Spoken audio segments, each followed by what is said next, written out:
အားလုံးပဲမင်္ဂလာပါအင်းမြင့် education မှာယနေ့သင်ကြားမယ့်သင်ကြားရေး lesson ကတော့ G7 သင်ရောအခန်း3ရဲ့ Lesson-76 ပဲဖြစ်ပါတယ်ဆက်တော့ပုဒ်စာနံပါတ်2ကိုဆက်လက်လေ့လာလိုက်ရအောင်ပါပုဒ်စာနံပါတ်2မှာဆိုရင်အောက်ပါတို့ကိုရှင်းမလို့ပြောထားပါတယ်ဆရာနံပါတ်ကာကြီးကိုသင်ကြားပေးသွားမှာပဲဖြစ်ပါတယ်နံပါတ်ကာကြီးမှာဆိုရင် 8.167 black 40.121 black 31.136 minus 3.186 လို့ပေးထားပါတယ်ပေးထားသောကိန်းနှန်းကိုဖြည့်ရှင်းခိုင်းတာပဲဖြစ်ပါတယ်ပထမကိန်းနှန်းကိုဖြည့်ရှင်းပါမယ်ပထမတသမကိန်းကိုပေါင်းလို့ရရှိလာသောတန်ဖိုးသည်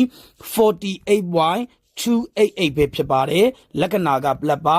နောက်ကွင်းကိုဖြည့်ရှင်းလို့ရရှိလာသောတန်ဖိုးသည် 27.95 ပဲဖြစ်ပါတယ်ရလာသောတသမကိန်းနှစ်ခုကိုပေါင်းပေးရမှာပဲဖြစ်ပါတယ်ပေါင်းလို့ရရှိလာသောအဖြေသည် 76.238 ပဲဖြစ်ပါတယ်ယနေ့သင်ကြားပေးခဲ့တဲ့သင်ကြားရေး lesson ကိုနားလည်လိမ့်မယ်လို့ထင်ပါတယ်အားလုံးကိုကျေးဇူးတင်ပါတယ်ရှင်လန်းချမ်းမြေ့ကြပါစေဗျာ